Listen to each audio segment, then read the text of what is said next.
नमस्कार दोस्तों, स्वागत है आपका द गोल आरएएस पे। मेरा नाम है राजेंद्र सिंह राजपुरोहित और आरएएस 2021 में मेरी 99वीं रैंक थी।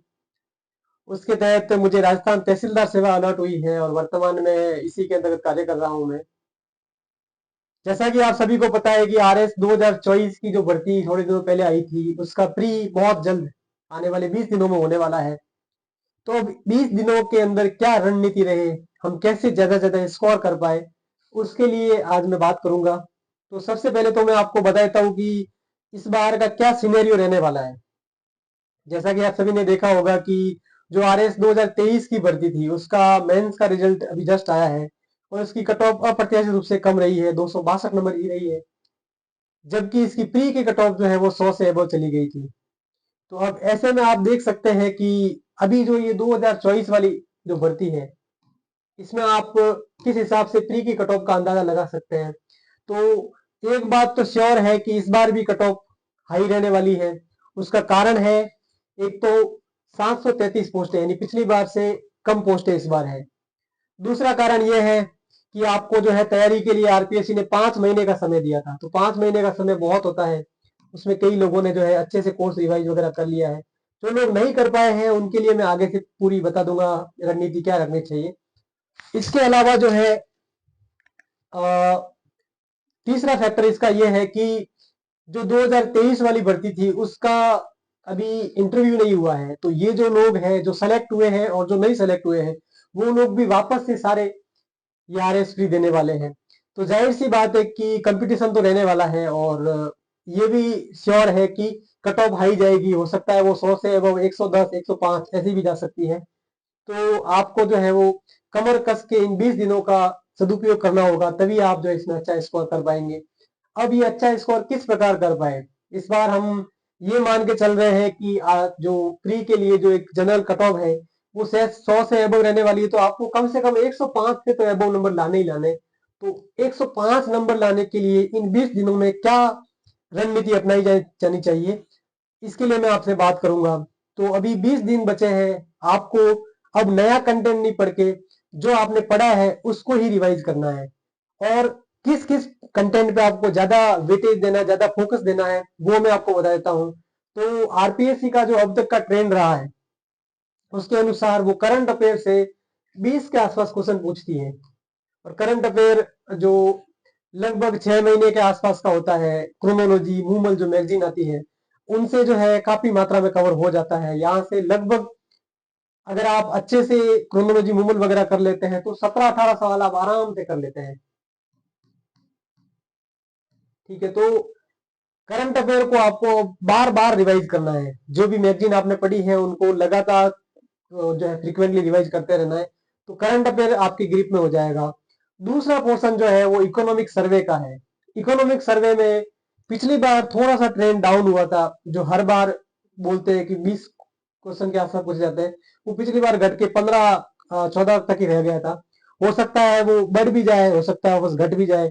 लेकिन फिर भी आपको इकोनॉमिक सर्वे बहुत अच्छे से पढ़ना है।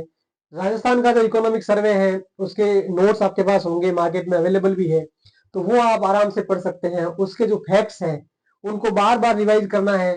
और आरपीएससी जो राजस्थान इकोनॉमिक सर्वे है, उससे direct to the point fact पूछती है। जैसे उसके स्टार्टिंग में जो टेबल्स दी होती है, वहां से जो है वो डायरेक्ट पूछ लेती है कि जैसे राजस्थान की कार्य सहभागिता दर कितनी है, भारत की जो है वो कार्य सहभागिता दर कितनी है, राजस्थान की जीडीपी जो है उसमें वृद्धि दर कितनी है, राजस्थान की जीडीपी का भारत की जीडीपी में कितने परसेंट योगदान है। ये सवाल पहले पूछे हुए हैं, तो हो सकता है वापस से ही पूछ लिया जाए। तो ये चीजें आपको बार बार रिवाइज करनी है। इसके अलावा जो अब एक डिसाइडिंग फैक्टर और धीरे धीरे उभरते हुए आ रहा है, इंडियन इकोनॉमिक सर्वे का। जैसे पिछली बार इंडियन इकोनॉमिक सर्वे से 4 से 5 क्वेश्चन पूछे गए थे। तो इंडियन इकोनॉमिक सर्वे का जो एग्रीकल्चर का टॉपिक हो गया, सर्विस का टॉपिक हो गया, इंडस्ट्री का टॉपिक हो गया, उसके जो समरी वाला जो पेज है, वो भी अगर आप पढ़ के चले जाते हैं, तब भी आपका जो है काम अच्छे से बन पाएगा। अगर आपके पास उसके नोट्स नहीं है, तो कुछ भी नहीं करना है। आप गूगल पे जो पीआईबी की वेबसाइट है, वहां पे आप पीआईबी में इकोनॉमिक सर्वे जो है वो खोल लेना। उस पे आपको समरी दी हुई होगी, उसका प्रिंट आउट ले लेना और उसको ही कम से कम पढ़ के चले जाना। तो आपके 3 सवाल जो है यहाँ से आराम से हो जाएंगे। इसके अलावा इकोनॉमी के अंदर जो नेशनल इनकम का टॉपिक हो गया, ये जो HDI जो है मानव विकास सूचकांक हो गया, वर्ल्ड हैप्पीनेस इंडेक्स हो गया, यहाँ से एकदम डायरेक्ट क्वेश्चन पूछे जाते हैं। तो ये क्वेश्चन भी आपके सही होने के चांस बढ़ जाएंगे। अब इसके बाद जो है वो ज्यादा स्कोरिंग है, वो मैथ्स और रीजनिंग है। तो यहाँ पे दो धाराएं काम करती है। पहला तो ये जो नॉन साइंस बैकग्राउंड या नॉन जो मैथ बैकग्राउंड के होते हैं, जो आर्ट्स बैकग्राउंड के होते हैं, और एक जो होते हैं साइंस बैकग्राउंड के होते हैं। तो साइंस बैकग्राउंड वाले जो इंजीनियरिंग वाले जो होते हैं लोग, उनके लिए मैथ्स और रीजनिंग जो है वो काफी इजी पोर्शन होता है, और आराम से जो है इसमें ग्रिप ले सकते हैं। इसमें जो ये रीजनिंग के जो टॉपिक्स हो गए, मैथ्स के जो टॉपिक, जैसे कि आपका ये DI वाला टॉपिक हो गया, ये जो माध्य का बहुलक वाला टॉपिक हो गया, परसेंटेज वाला टॉपिक हो गया, समानुपात वाला टॉपिक हो गया, तो यहाँ से क्वेश्चन आराम से बनाए जा सकते हैं। तो ये जो है साइंस बैकग्राउंड वालों के लिए तो बहुत अच्छी इसमें लीड मिल जाती है। और जो नॉन साइंस बैकग्राउंड के हैं उनके लिए रीजनिंग जरूर फायदेमंद होती है, तो वो रीजनिंग को अच्छे से कर सकते हैं। और रीजनिंग में उनके क्वेश्चन आराम से जो है 10 में से 8-9 क्वेश्चन आराम से बैठ जाते हैं। मैथ्स के अंदर भी कुछ टॉपिक ऐसे होते हैं जो काफी इजी होते हैं, उनको भी किया जा सकता है। जैसे DI का टॉपिक है वो काफी इजी है, जिसमें जो ये चार्ट वगैरह होते हैं।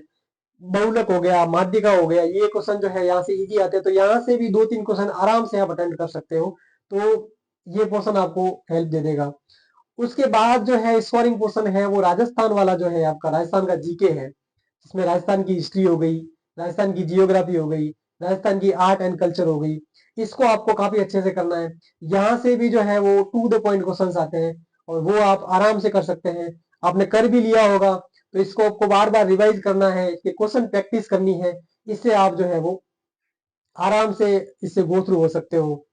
उसके बाद जो है छोटे छोटे पोर्शन रह जाते हैं, जैसे कि साइंस वाला पोर्शन है। तो साइंस बैकग्राउंड वाले तो आसानी से कर सकते हैं, प्रीवियस ईयर के जो क्वेश्चन आए हुए हैं उसके आधार पर ही जो है वो कंटेंट पढ़ के कर सकते हैं। करंट अफेयर से भी साइंस के काफी सारे क्वेश्चन कवर हो जाते हैं। इकोलॉजी वगैरह जो टॉपिक, ये पर्यावरण पारिस्थितिकी के वाला टॉपिक हो गया, वहां से भी 1-2 क्वेश्चन आराम से अटेम्प्ट हो सकते हैं। ऐसे करके साइंस भी जो है एक स्कोरिंग का सब्जेक्ट कहा जाता है। उसके बाद जो पॉलिटी वाला पोर्शन है, तो पॉलिटी में RPSC थोड़े जरूर टफ सवाल पूछती है, लेकिन उसमें भी अलग अलग रेशो होते हैं। जैसे 20 क्वेश्चन नॉर्मली पूछने का ट्रेंड रहता है, तो उसमें से 10 क्वेश्चन इजी टाइप के होते हैं, उन 10 क्वेश्चन को आपको पकड़ना है। और उसके लिए सबसे बेस्ट सोर्स जो है वो लक्ष्मीकांत की जो पॉलिटी की बुक है, आपने पढ़ी भी होगी, तो उसको बार बार रिवाइज करना है। उसके जो आयोग वाला टॉपिक जो है कहा जाता है, वो आपको अच्छे से पढ़ना है। इसके अलावा जैसे जो स्टार्टिंग का फंडामेंटल टॉपिक, जैसे कि फंडामेंटल राइट्स वाला हो गया, ये जो आपका प्रस्तावना वाला टॉपिक हो गया, संविधान सभा जो है, संविधान की विशेषताएं हैं, वहां से इजी टाइप के क्वेश्चन आते हैं, तो वो आप आराम से कर सकते हो। इसके अलावा भी जैसे ये न्यायपालिका में से एक क्वेश्चन फिक्स आता है, संसद में से एक क्वेश्चन फिक्स आता है, राजस्थान की पॉलिटी के अंदर जो आयोग होते हैं वहां से क्वेश्चन फिक्स आते हैं, तो वो आप आराम से कर सकते हो। कुछ क्वेश्चन इसमें टफ पूछे जाते हैं, जैसे कि इसमें पर्सनालिटीज के बारे में पूछा जाता है कि कौन कौन से जो ये जज है वो राजस्थान हाई कोर्ट के या सुप्रीम कोर्ट जो इंडिया है उसके जज रह चुके हैं, कब कब रह चुके हैं, कौन सा मुख्यमंत्री यहाँ पे भी था और वहां पे भी था, इस टाइप के क्वेश्चन पूछे जाते हैं। तो ये क्या है कि थोड़े से डीप वाले क्वेश्चन होते हैं। अगर जनरल सरल पूछा जाए तब तो आप आराम से कर लोगे, लेकिन अगर इसमें टफ टाइप के पूछे जाए तो ये छोड़ने के लिए ही बनाए जाते हैं, तो इसलिए इनके पीछे आपको ज्यादा नहीं भागना है। तो पॉलिटी में आप जो है अगर ढंग से लक्ष्मीकांत और राजस्थान की जो फैक्ट है, जनक सिंह मीणा की बुक है, वो पढ़ के उसको बार बार रिवाइज करके आप 12-13 क्वेश्चन आराम से अटेंड कर सकते हैं। इसके अलावा जो वर्ल्ड जियोग्राफी के, जैसे ये इंडस्ट्रियल एरिया हो गए, जो ये नदियों वाले टॉपिक हो गए, झीलों वाले टॉपिक हो गए, इस टाइप के जो क्वेश्चन है वहां से आराम से कर सकते हो। इंडिया के अंदर भी सेम इस तरह का ही है। तो ये जो है वो काफी स्कोरिंग चीजें होती है। अब आपको जो है वो एग्जाम में इस बार जो है ढंग से जो है, अगर आपको स्कोर अच्छा करना है तो कम से कम 90 क्वेश्चन जो है आपके काट पीट के सही होने चाहिए। तभी जो है आप इसमें बहुत अच्छा स्कोर गेन कर सकते हो और आप आराम से जो है कट ऑफ को क्लियर कर सकते हो। तो ये 90 क्वेश्चन करने के लिए मैंने जो ये बताया आपको, इकोनॉमिक सर्वे वगैरह ये है, ये आराम से किए जा सकते हैं।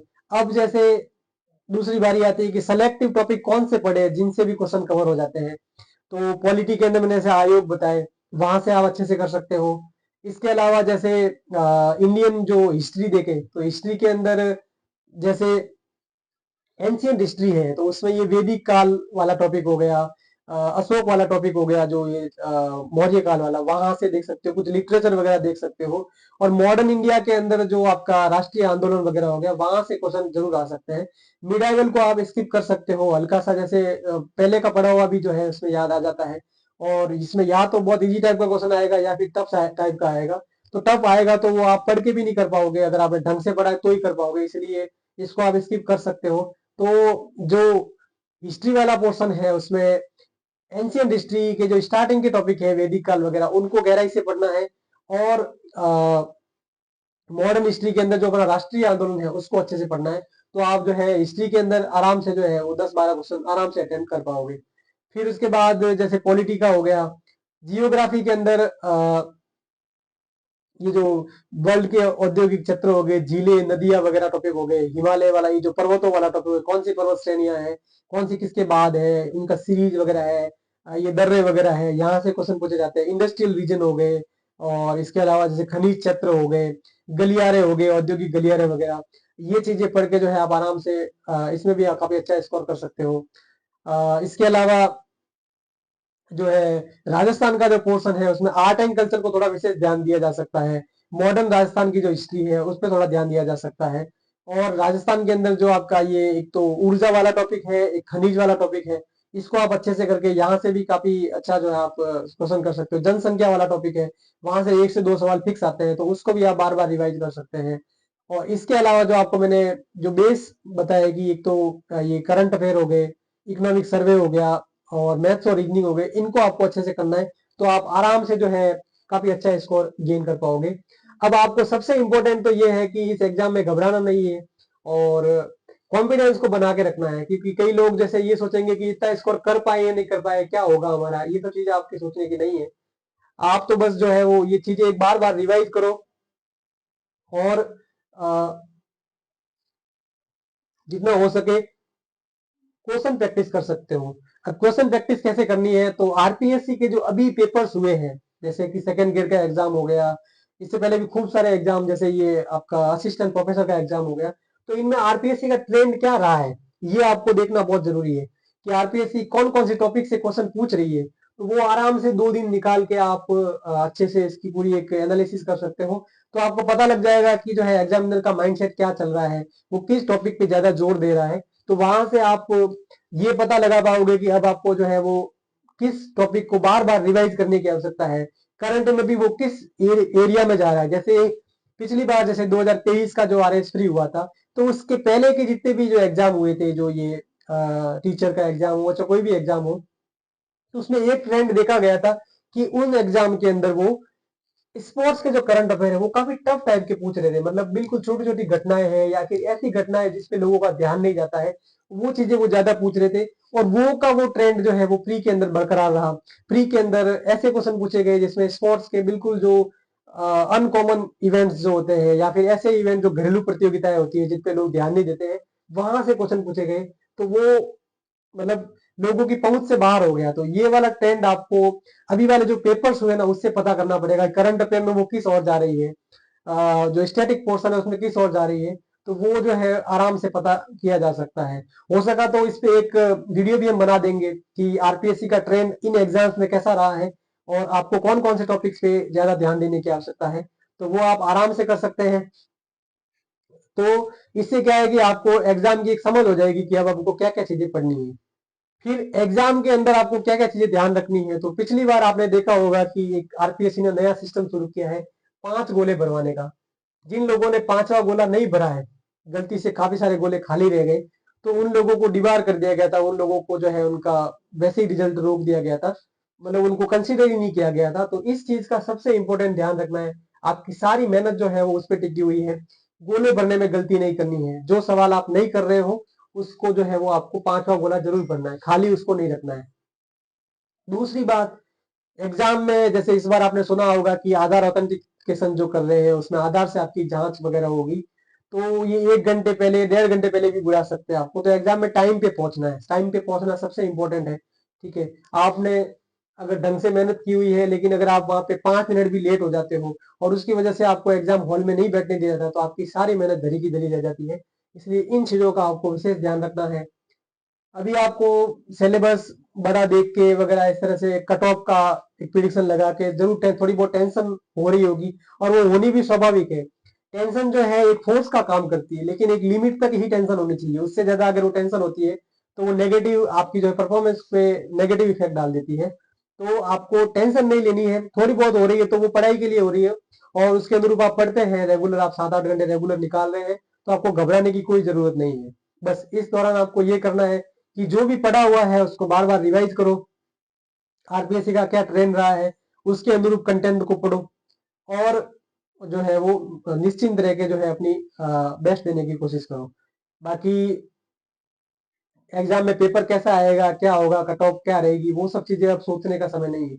20 दिन जो है वो आपको केवल और केवल अपनी स्टडी पे फोकस करने का जो है समय है, और इसमें आप ज्यादा से ज्यादा जो है करंट अफेयर को जरूर रिवाइज करते रहना, और इकोनॉमिक सर्वे को।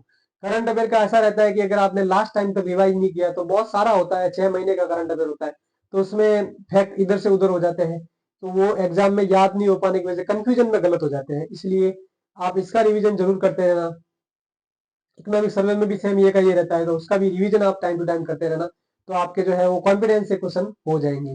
क्वेश्चन कितने अटेम्प्ट करने हैं, तो मेरा तो आज तक मैंने 3 अटेम्प्ट दिए हैं। पहला अटेम्प्ट 2018 में दिया था, दूसरा 2021 में दिया था, और तीसरा जो है 2023 में दिया था। तो आज तक मेरा जो स्कोर जो क्वेश्चन करने का रहा है वो मैं लगभग 110 के आसपास क्वेश्चन अटेम्प्ट करता हूँ। उससे ज्यादा मैं आगे नहीं बढ़ता, क्योंकि मैं जो सवाल डाउटफुल लगता है वो क्वेश्चन नहीं करता हूँ, क्योंकि डाउटफुल क्वेश्चन जो होते हैं वो आपके नेगेटिव जो है ज्यादा करा देते हैं, और ज्यादा नेगेटिव हो जाने की वजह से, छोटे से पॉइंट की वजह से कई लोग पिछली बार ऐसे हैं जो 100.25 या 34 जो भी कट ऑफ गई थी, उससे बिल्कुल 0.25 में उनके नंबर कम थे, तो उनको इतना पछतावा रहा कि एक सवाल अगर गलत नहीं करते तो भी जो है अपना सिलेक्शन हो जाता। तो ये चीजें काफी मायने रखती है, इसलिए आपको ये भी ध्यान रखना है कि जो है आपको टोरे नहीं मारने हैं एग्जाम में। हाँ, ये जरूर है कि आपको स्कोर जो है वो मेंटेन रखने के लिए कम से कम 110 115 क्वेश्चन करने चाहिए, ठीक है। लेकिन नहीं आ रहे हैं, बिल्कुल ही नहीं आ रहे हैं, तो बिल्कुल टोरे नहीं मारने हैं। अगर आपको सिलेक्शन लेना ही है तो फिर आपको ज्यादा टोरे नहीं मारने हैं, जो है आपको सेफ खेलना है, ठीक है। अगर आपको अच्छे से क्वेश्चन आ रहे हैं तो आप ज्यादा भी अटेम्प्ट कर सकते हैं। तो ये तो रहा स्कोर का। इसके अलावा जो है कट ऑफ का मैंने आपको बता दिया कि कट ऑफ जो है इस बार हाई जाने वाली है, तो आप उसी हिसाब से तैयारी करते रहना, बार बार रिवीजन वगैरह करते रहना, जो भी इंपॉर्टेंट टॉपिक्स हैं उनका बार बार रिवीजन करते रहना, तो उससे जो है आप आराम से जो है एग्जाम में अच्छा कर पाओगे। तो मेरी ओर से आपको जो चीजें मेन मेन बतानी थी वो मैंने बता दी है कि इकोनॉमिक सर्वे, करंट अफेयर, और जो स्कोरिंग सब्जेक्ट जो आपके पॉलिटी वगैरह है उसमें कौन कौन से स्कोरिंग टॉपिक्स है उन पे आपको ध्यान देना है, बार बार उनका रिवीजन करना है, ये आपको जरूर से ध्यान रखना है। एग्जाम में जो है 5वां गोला बनने भरने का जो ध्यान जरूर रखना है, टाइम पे एग्जाम में पहुंचना है, और इसके अलावा जो है टोरे नहीं मारने हैं। जितने क्वेश्चन आते हैं उतने ही करना। बिल्कुल ही नहीं आ रहा है कि अब तो सिलेक्शन होने के चांस ही नहीं लग रहे, तब आप जरूर रिस्क ले सकते हो कि चलो जो है ज्यादा ज्यादा अटेम्प्ट करेंगे, हो सकता है थोड़े बहुत सही हो गए तो नंबर बढ़ सकते हैं, वो अलग स्थिति होती है। लेकिन अगर आप रियल में सीरियस हो कि भाई एक दो क्वेश्चन में ही जो है गड़बड़ लग रही है, तो वहां पे आपको रिस्क नहीं लेना चाहिए, ये आपको ध्यान रखना है। और बाकी ये जो है 20 दिन है, इनका पूरा सदुपयोग करना है, घबराना नहीं है। सर्दी बहुत ज्यादा पड़ रही है तो सर्दी में ज्यादा बाहर नहीं निकलना है, क्योंकि सर्दी लग गई तो आपके 1-2 दिन वैसे ही वेस्ट हो जाएंगे। तो वो सब चीजें भी आपको ध्यान रखनी है, और पूरा मन लगा के तैयारी करनी है। आप आराम से जो है इस प्री की कट ऑफ को क्लियर कर लोगे।